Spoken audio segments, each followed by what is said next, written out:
A las 2:34 de la mañana del 2 de noviembre de 2025, un bombardero estratégico Stealth Northrop Grumman B-2 Spirit con el número AB-07 en su cola y perteneciente a la Fuerza Aérea estadounidense, llamado Spirit of Arizona, surcaba los cielos caribeños a una altitud de 16.000 metros. El aparato estaba volando a unos 320 kilómetros al norte de Venezuela y no era visible para ninguno de los sistemas radarísticos venezolanos que trataban afanosamente de detectar cualquier amenaza que se acercara. La aeronave, valorada en $2.200 millones, el bombardero más caro y tecnológicamente avanzado jamás construido, transportaba en sus bahías de armas internas una carga letal que había sido seleccionada específicamente para destruir el objetivo más estratégicamente importante de la Marina venezolana: 16 bombas guiadas por GPS GBU-30 y un ojo DAM, cada una pesando 1.000 toneladas, con la ojiva de penetración Bell 109 diseñada específicamente para perforar el hormigón reforzado, los búnkeres fortificados y las estructuras navales endurecidas antes de detonar dentro, maximizando el daño. Piloto al comando era el teniente coronel James Mitchell, un aviador con 17 años de experiencia, 2.800 horas de vuelo total, incluidas 640 horas en el B-2 más 98 misiones de combate sobre Afganistán, Irak, Libia y Siria, donde había lanzado las armas de precisión contra los objetivos de alto valor, demostrando la capacidad de penetrar los espacios aéreos defendidos sin detección y destruir los objetivos con la precisión quirúrgica. La meta que Michel y su equipo tenían para ser destruidos era la base naval Almirante Padilla, situada en Puerto Cabello, Carabobo, cerca de 160 kilómetros al oeste de Caracas. La Marina venezolana tenía en esta base naval su núcleo absoluto, los buques de guerra de Venezuela, que incluían 4 fragatas de la clase Lupo, valoradas cada una en 200 millones, 2 corbetas de la clase Constitución, 3 patrulleras oceánicas de la clase Guiquerí y varias lanchas rápidas de ataque estaban alojados allí. Las instalaciones para el mantenimiento y reparación naval más modernas del país se encontraban en este lugar. Además, contaba con diques secos capaces de albergar barcos con un peso máximo de 6.000 toneladas.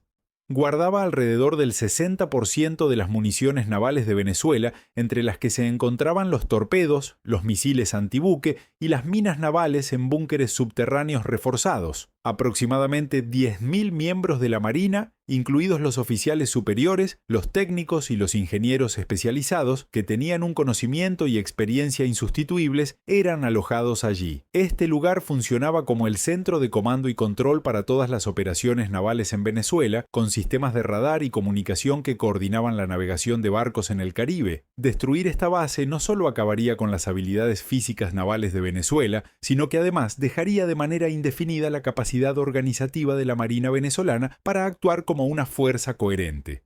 Para comprender cómo Estados Unidos decidió llevar a cabo un ataque tan destructivo contra la infraestructura naval de Venezuela, es necesario que tengas conocimiento del contexto integral de la escalada que se había estado produciendo en los meses anteriores. Luego de una serie de incidentes que incluyeron la destrucción del F-22 Raptor estadounidense a manos de los sistemas de defensa aérea de Venezuela, lo que provocó la muerte del piloto estadounidense, las relaciones entre ambos países habían transcurrido desde tensiones controlables hasta una hostilidad casi abierta. El asalto a la instalación civil de Lockheed Martin en Costa Rica, perpetrado por Venezuela con F-16 y que causó la muerte de 141 individuos, entre ellos 18 estadounidenses. O el más reciente intento de Venezuela de poner minas en las rutas marítimas internacionales del Caribe, empleando minas navales rusas dispuestas clandestinamente en aguas internacionales, poniendo en peligro no solo a los barcos militares estadounidenses, sino también al tráfico comercial que transportaba alrededor de $300.000 millones anualmente. Washington había calificado a esta última acción como un acto de guerra económica que ponía en peligro no solo los intereses de Estados Unidos, sino también los de numerosos países cuyos barcos comerciales cruzaban el Caribe con regularidad. Los debates intensos que se habían llevado a cabo durante 2 semanas resultaron en la decisión de atacar la base naval Almirante Padilla, tomada por los niveles más altos del gobierno estadounidense. Las reuniones múltiples del Consejo de Seguridad Nacional, en las que se expusieron detalladamente los argumentos a favor y en contra, fueron convocadas por el presidente. Los halcones sostuvieron que Venezuela había probado en múltiples ocasiones que emplearía cualquier capacidad militar a su disposición de forma que pusiera en peligro los intereses regionales y estadounidenses y que la única forma de evitar las amenazas futuras era deshacerse permanentemente de esas capacidades, empezando por la Marina, que había estado minando las aguas internacionales. Los moderados sostenían que el ataque a la base naval principal de Venezuela sería considerado a nivel internacional como una escalación masiva, lo cual podría dificultar las relaciones con los aliados y brindar munición propagandística al enemigo. Pero al final, el razonamiento de que las acciones venezolanas habían sobrepasado múltiples límites y que la respuesta debía ser lo suficientemente desoladora para disuadir no solo a Venezuela, sino también a otros oponentes potenciales de llevar a cabo actos semejantes en el futuro fue el que prevaleció. El B-2, con una firma de radar de cerca de 0.05 metomedecho, similar a la de un ave pequeña, era casi indetectable por los radares convencionales. Esto le permitía penetrar en espacios aéreos protegidos sin ser detectado. Por sus cualidades únicas, que ningún otro sistema de armas estadounidense podía igualar, se eligió el Boss Spirit para esta misión. Su gran envergadura de 52 metros le permitía llevar hasta 16 toneladas de municiones en las bahías internas de armas, manteniendo las propiedades stealth, ya que las armas externas incrementarían drásticamente la firma del radar. Los dos motores Turbofan General Electric F-11 proporcionaban un empuje combinado de 77.000 kg, lo que le permitía volar a altitudes de hasta 16.000 metros y a velocidades cercanas a Mach 0.90-0.90, o sea, alrededor de 1.100 km/h. La capacidad de operar en un radio de 11.000 km sin necesidad de reabastecimiento aéreo implicaba que era posible golpear los objetivos en todo el hemisferio occidental partiendo desde las bases estadounidenses. Además, gracias a sistemas de navegación y puntería sumamente exactos, como el radar de apertura sintética y los sistemas de guía inercial, se podía disparar armas con una precisión inferior a los 3 metros del lugar establecido. Mitchell voló desde la base aérea Whiteman en Missouri a las 19:42 del 11 de agosto, tomando primero rumbo hacia el este y luego virando al sur sobre el Atlántico y después al suroeste, acercándose al Caribe por rutas que reducían las posibilidades de ser detectado por los sistemas de vigilancia venezolanos. El vuelo había durado 6 horas y 52 minutos, durante las cuales había seguido el perfil meticulosamente trazado que lo mantenía fuera del alcance de los radares en Venezuela. Albedos había recibido un reabastecimiento en vuelo de un K-15 Stratotanker cuando se encontraba sobre el Atlántico. Este le transfirió 25.000 kilos de combustible en menos de 12 minutos, lo que hizo posible que Albedos siguiera con los tanques llenos. A lo largo del vuelo, Michel había estado supervisando los sistemas de la aeronave para asegurarse de que todo funcionaba correctamente.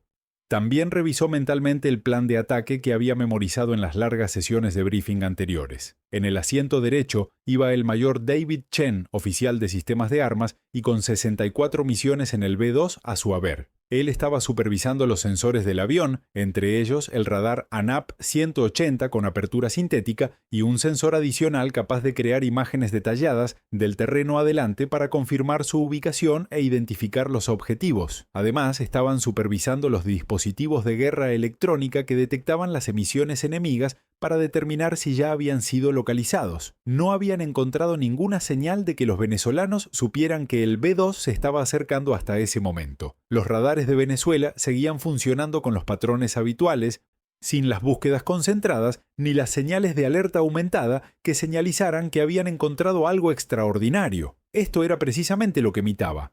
La principal ventaja del B-2 era que tenía la capacidad de atacar antes de que el adversario se enterara de que estaba siendo atacado, lo cual eliminaba la posibilidad de reaccionar o evacuar. Michel había llegado al punto de inicio del ataque a 320 kilómetros al norte de la costa venezolana después de 2 horas y 20 minutos. Comunicó al comando que estaba supervisando la misión desde la base aérea Davis Montán en Arizona, comando esto es Espíritu 07, a través de la frecuencia táctica segura. Hemos llegado al punto de partida a todos los sistemas verdes. Siguiendo el ataque de acuerdo con lo planeado, respondió el controlador, Espíritu 07 copiado.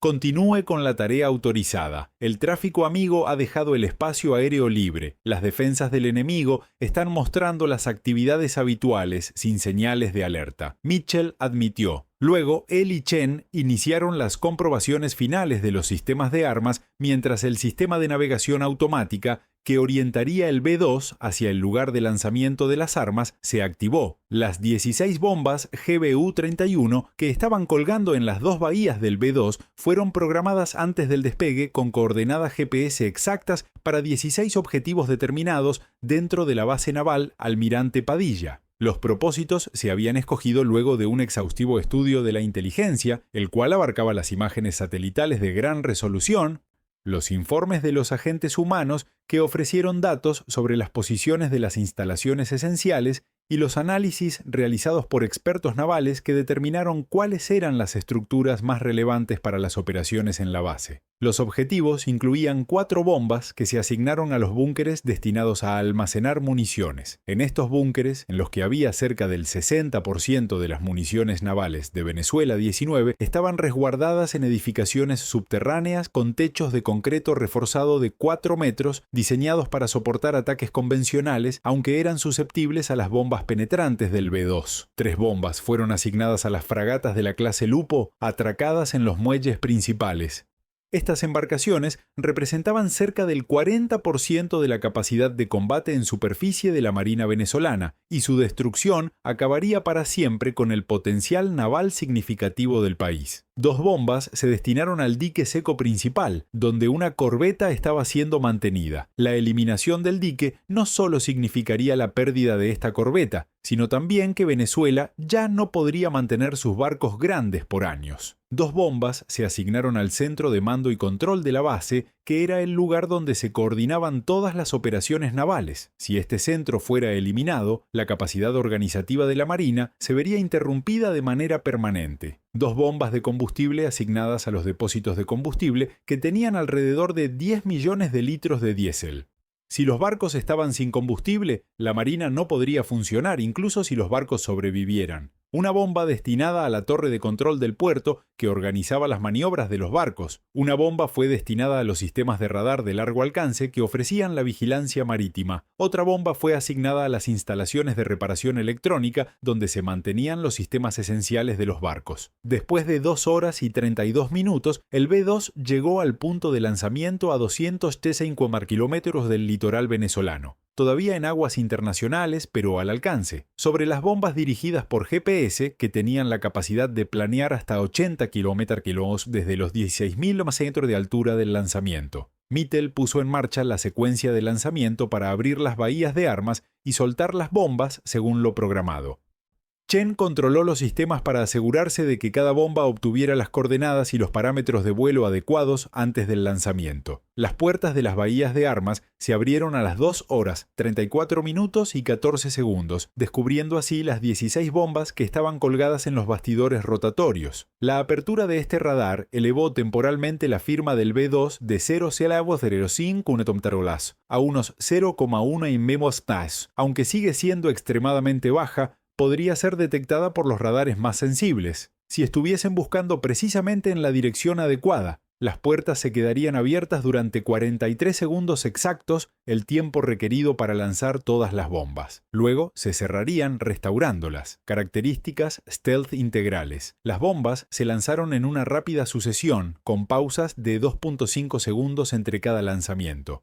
Cada bomba, con un peso de 1000 kilómetros, se apartó del bastidor, descendió brevemente bajo la gravedad y luego desplegó las aletas de guía que le posibilitarían planear hacia el objetivo, orientándose por las señales GPS que recibía de los satélites. En su navegación contrastaba constantemente su ubicación actual con las coordenadas del objetivo establecido y realizaba correcciones incesantes de trayectoria para garantizar un impacto exacto. El tiempo que transcurre desde el lanzamiento hasta el impacto sería alrededor de 7 minutos y 40 segundos, en el que las bombas volarían. Se utilizaría un perfil balístico optimizado que aumentaba la distancia máxima manteniendo la exactitud. Mitchell, luego de que se lanzó la última bomba, cerró las puertas de las bahías de armas. Luego, el B-2 viró hacia el norte y comenzó a salir de la zona de operaciones a la máxima velocidad. descendiendo hasta 10.000 metros para incrementar su velocidad y distanciarse del área donde se producirían las explosiones. En menos de 8 minutos llegó a la base naval Almirante Padilla. La Guardia Nocturna seguía sin ninguna señal de que el desastre estaba por llegar. El teniente de navío Carlos Méndez, oficial de guardia, estaba en el centro de operaciones observando las pantallas del radar que mostraban tráfico marítimo habitual en el Caribe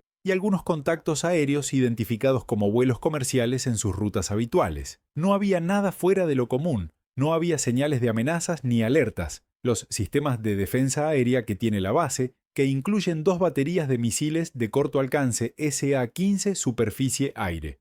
Varios cañones antiaéreos se encontraban en estado de alerta normal, no en modo de combate, ya que no había motivos para prever un ataque. Alrededor de 800 de los 1.200 miembros de la base se encontraban durmiendo en los barracones debido a que era el turno nocturno. Los barcos, amarrados en los muelles, contaban con la tripulación mínima de guardia y la mayor parte de los marineros estaban durmiendo. Las instalaciones de mantenimiento y producción estaban cerradas, a excepción del equipo pequeño que se encontraba realizando reparaciones urgentes en el dique seco. Nadie sospechaba que 16 bombas de 1.000 kilos cada una estaban descendiendo sin hacer ruido desde los 16.000 metros, convergiendo en 16 puntos concretos en la base que en menos de 8 minutos se convertirían en cráteres humeantes. Las 4 primeras bombas, cuyo objetivo eran los búnkeres de almacenaje de municiones, llegaron a la fase final de sus vuelos después de 2 horas, 41 minutos y 54 segundos. Los buscadores GPS afirmaron que se encontraban a menos de 50 metros de los puntos de impacto determinados y dieron instrucciones para modificar las aletas de guía en sus últimos detalles. Las bombas, con sus narices endurecidas y creadas a propósito para penetrar el hormigón reforzado, golpearon los techos de los búnkeres a una velocidad cercana a 300 mph, se infiltraron por los 4 metros de concreto reforzado, prosiguieron descendiendo por las capas de hormigón y tierra hasta llegar a las cámaras de almacenamiento donde se guardaban los proyectiles y detonaron. Cada bomba tenía 430 kilos de explosivo tritonal, el cual liberó una energía similar a la que produce 600 kilos de TNT. No obstante,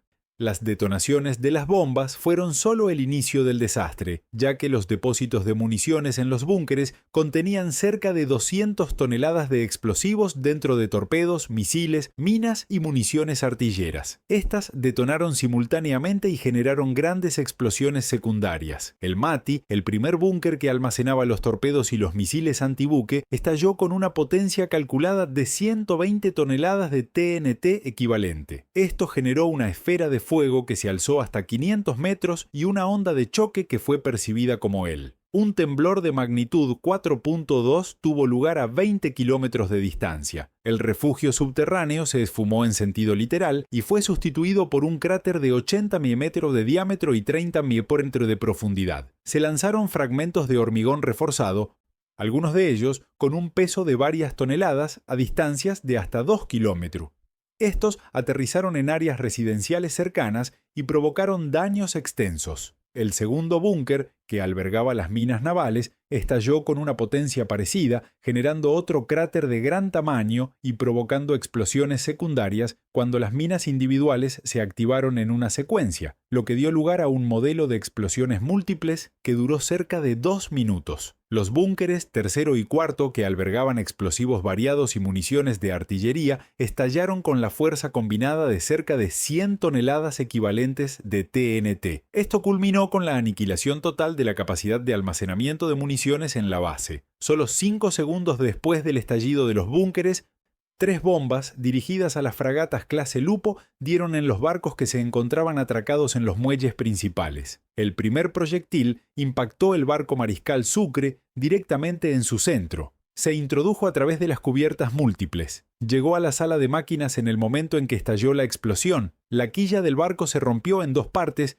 lo que provocó que éste empezara a hundirse de inmediato. El fuego se extendió velozmente por los compartimientos gracias al combustible diésel y a los lubricantes. La tripulación de guardia, compuesta por 32 marineros, dispuso de solo unos minutos para evacuar antes de que el barco se sumergiera del todo en menos de 18 minutos. La fragata Almirante Bryan fue golpeada de manera parecida por la segunda bomba, que arrasó con la sala de máquinas y provocó que se hundiera en un lapso de 23 minutos. La fragata General Sublette, que se encontraba atracada junto a las otras dos, fue golpeada por la tercera bomba. La explosión no solo arruinó el barco objetivo, sino que también causó un daño considerable a la cuarta fragata General Urdaneta, que se encontraba atracada cerca. Los incendios y las detonaciones secundarias provocarían finalmente que esta última fragata se hundiera también, aunque tomaría varias horas.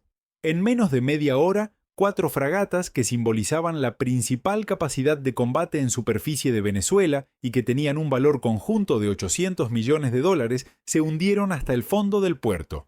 Los 2 dispositivos de bombeo asignados al dique seco golpearon la estructura maciza de hormigón en la que se estaba manteniendo la corbeta Constitución al mismo tiempo. Las bombas penetraron las paredes laterales del dique y estallaron en su interior, lo que provocó el hundimiento parcial de la estructura y la consiguiente inundación. La corbeta, que estaba suspendida en los bloques de madera, fue alcanzada por la corriente de agua junto con los restos de escombros y empezó a llenarse, sumergiéndose parcialmente en el dique anegado. No obstante, el perjuicio al dique fue aún más importante que la pérdida de la corbeta. La única infraestructura en Venezuela capaz de gestionar embarcaciones de más de 2.000 toneladas era el dique seco, edificado a un costo de $42.000 en la década del 80. Su aniquilación implicaba que Venezuela no podría llevar a cabo el mantenimiento de sus barcos más grandes o las reparaciones mayores durante años, tal vez hasta por décadas, considerando lo costoso que sería volver a construir tal instalación y los obstáculos para obtener el equipamiento especializado requerido bajo las sanciones internacionales. Las 2 bombas que iban al centro de mando y control penetraron parcialmente el búnker subterráneo, donde Méndez y su equipo de 6 miembros se encontraban supervisando las operaciones de la base. Las bombas, que hicieron explosión en el interior del edificio, después de abrirse paso a través del techo de hormigón reforzado de 3 metros, provocaron la caída total de la estructura.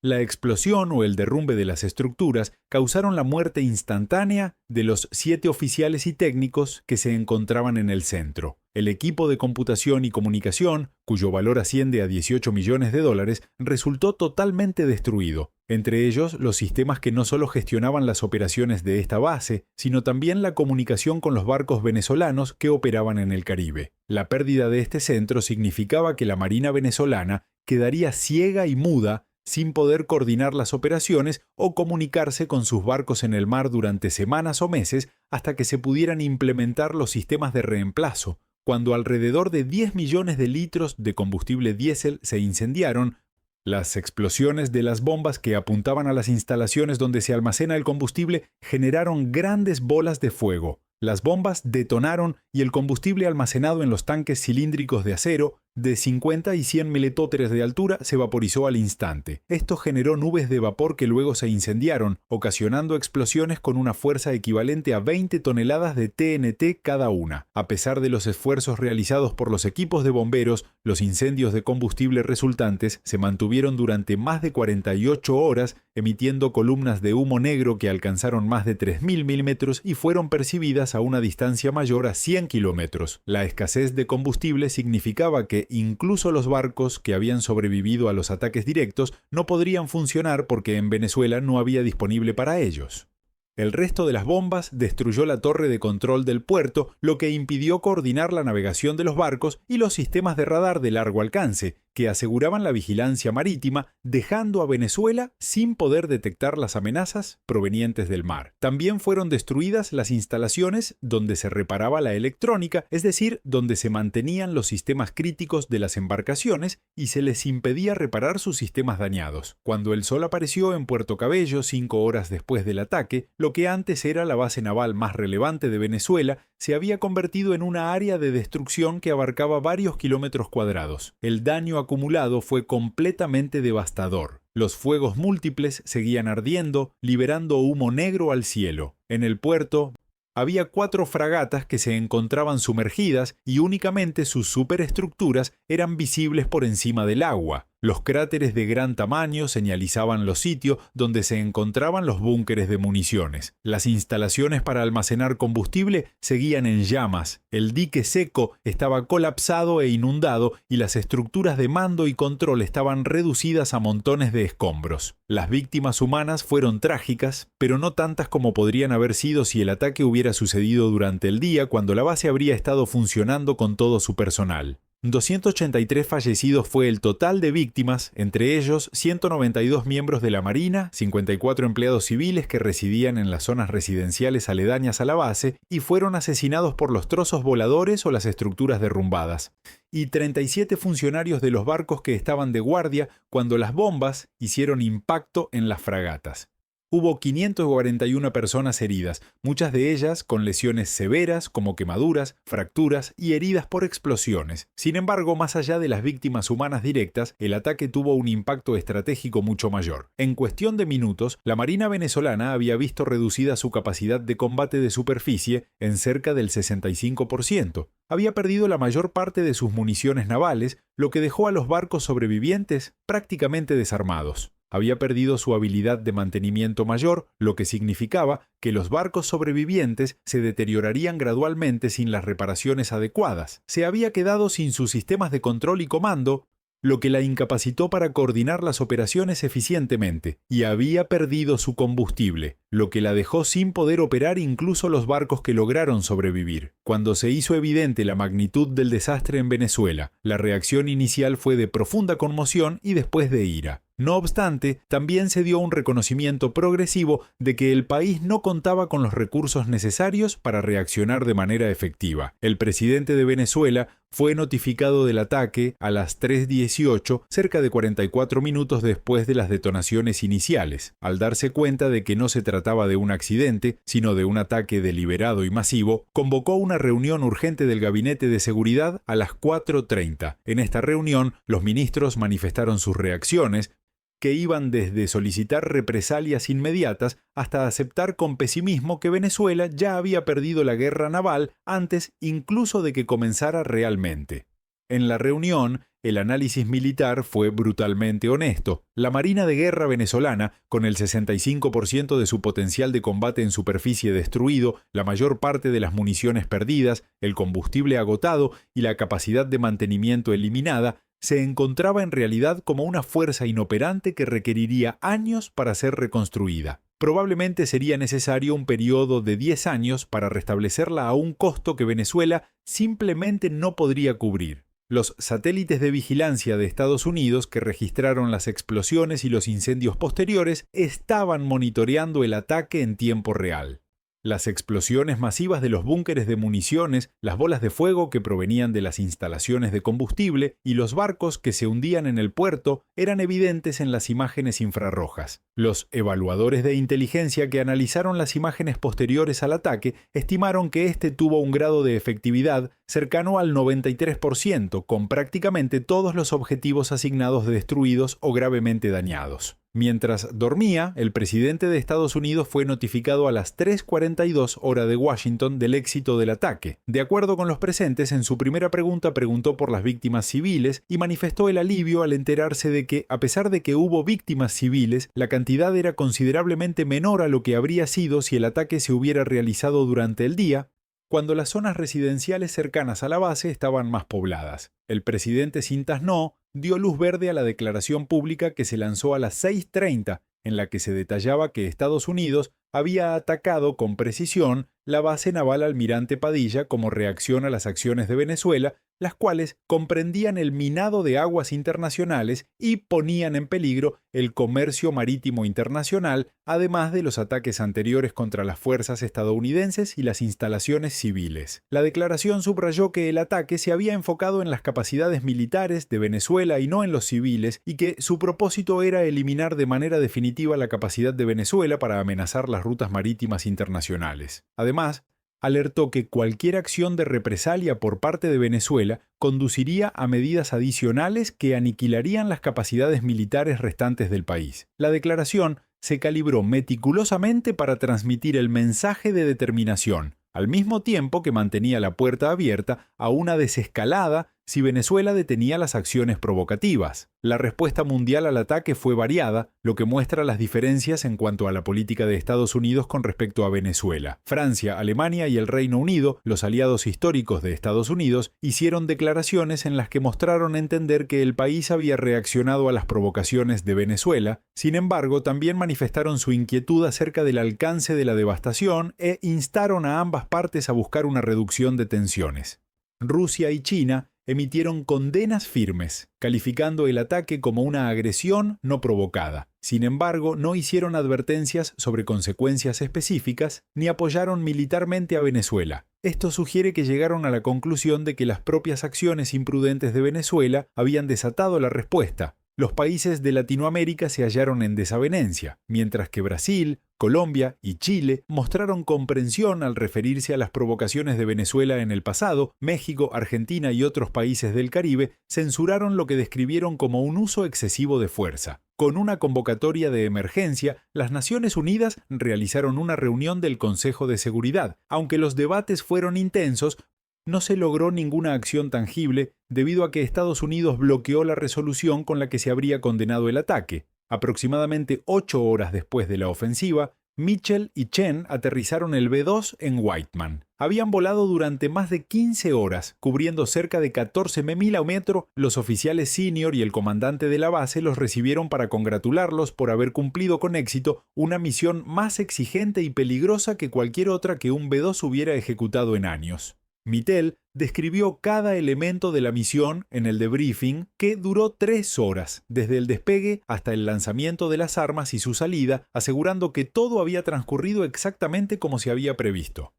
Las grabaciones de los sistemas de la aeronave evidenciaron que las 16 bombas se habían soltado de manera adecuada y que los sistemas GPS de guía habían operado sin problemas. Las imágenes satelitales tomadas después del ataque demostraron que prácticamente todos los objetivos fueron destruidos, lo cual validó la exactitud de las armas y la planificación de la misión. Mitchell ascendería a coronel 6 meses después y con el tiempo se convertiría en el comandante de ala, reconocido como uno de los pilotos más experimentados en las operaciones del B-2. Las repercusiones del ataque en Venezuela fueron desastrosas en todos los aspectos. Se calculó que la pérdida en términos materiales fue de 2.800 millones de dólares, entre los cuales se incluyen 800 millones por las 4 fragatas destruidas, 400.000 por las municiones perdidas, 200.000 por el dique seco y las instalaciones de mantenimiento, 300 millones por los almacenes y las instalaciones de combustible, además del costo incalculable de las capacidades organizacionales y los sistemas de control y mando que se perdieron. Sin embargo, el efecto estratégico fue más importante que la pérdida material. Venezuela ya no contaba con una marina en funcionamiento que pudiera proteger sus aguas territoriales, ni mucho menos ejercer su poder o amenazar las rutas marítimas internacionales. Los escasos barcos que lograron sobrevivir estaban realmente parados debido a la falta de combustible, municiones y capacidades de mantenimiento. Se calculó que la reconstrucción de las capacidades básicas costaría 7.000 millones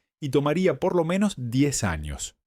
Esto supondría que Venezuela podría conseguir el financiamiento y los equipos requeridos bajo las sanciones internacionales, las cuales se endurecieron luego del ataque. El almirante que había dirigido la Marina venezolana fue destituido y detenido por no haber podido proteger la base de un ataque, a pesar de que todos sabían que en realidad no existía una defensa eficaz contra el B-2, el cual entró sin ser detectado y disparó desde distancias más allá del alcance de cualquier sistema defensivo venezolano. Varios oficiales de alto rango fueron también apartados durante la depuración subsiguiente, mientras el gobierno de Venezuela buscaba culpables para este desastre. Sin embargo, la verdad que nadie podía evadir era que Venezuela había suscitado la reacción a través de sus propias acciones, el ataque a las instalaciones civiles en Costa Rica, el derribo del F-22 y el minado de aguas internacionales. Además, había menospreciado enormemente la determinación y la capacidad de Estados Unidos para responder con una fuerza aplastante. En Venezuela, los funerales de las 283 víctimas se transformaron en actos de duelo a nivel nacional, con la presencia del presidente, quien pronunció discursos sobre el sacrificio de quienes perdieron la vida defendiendo su patria. Sin embargo, para muchos venezolanos, las palabras sonaban vacías. Se preguntaban si las acciones que habían causado el ataque de Estados Unidos habían sido inteligentes o si los líderes habían conducido a la nación hacia un enfrentamiento que no podían ganar. Las familias de los damnificados obtuvieron las compensaciones del gobierno, pero ninguna cifra monetaria podría reemplazar las vidas perdidas o aclarar si las políticas diferentes habrían podido prevenir estas muertes. En los meses siguientes, el apoyo popular para el gobierno venezolano cayó dramáticamente mientras la población luchaba con las consecuencias de las políticas que habían resultado en la destrucción de las capacidades militares del país y el aislamiento internacional creciente. Este incidente, donde el B-2 estadounidense destruyó la base naval principal de Venezuela en el ataque de precisión, que eliminó 65% de la capacidad naval venezolana, demuestra las lecciones fundamentales sobre la guerra moderna que las capacidades stealth como el B-2 proporcionan las ventajas asimétricas masivas, permitiendo a las fuerzas atacar sin advertencia contra las que las defensas convencionales son efectivamente inútiles, que las armas de precisión guiadas por GPS permiten la destrucción selectiva de los objetivos críticos, maximizando el impacto estratégico mientras minimizando las víctimas civiles comparadas con los bombardeos de área del pasado. Que las naciones que provocan las potencias militares superiores mediante las acciones imprudentes, como el minado de las aguas internacionales o los ataques contra los civiles, deben estar preparadas para las respuestas que pueden eliminar sus capacidades militares permanentemente. Que la superioridad tecnológica en la guerra moderna es tan importante como el tamaño de las fuerzas, porque un bombardero stealth puede lograr lo que habrían requerido los ataques masivos en el pasado. Y que las consecuencias de las decisiones estratégicas erróneas pueden ser permanentes, transformando las décadas de inversiones en las capacidades militares en los escombros. En cuestión de minutos, recuerda que este análisis completo presentó el escenario completamente hipotético basado en las capacidades técnicas documentadas y no representa los eventos reales ocurridos.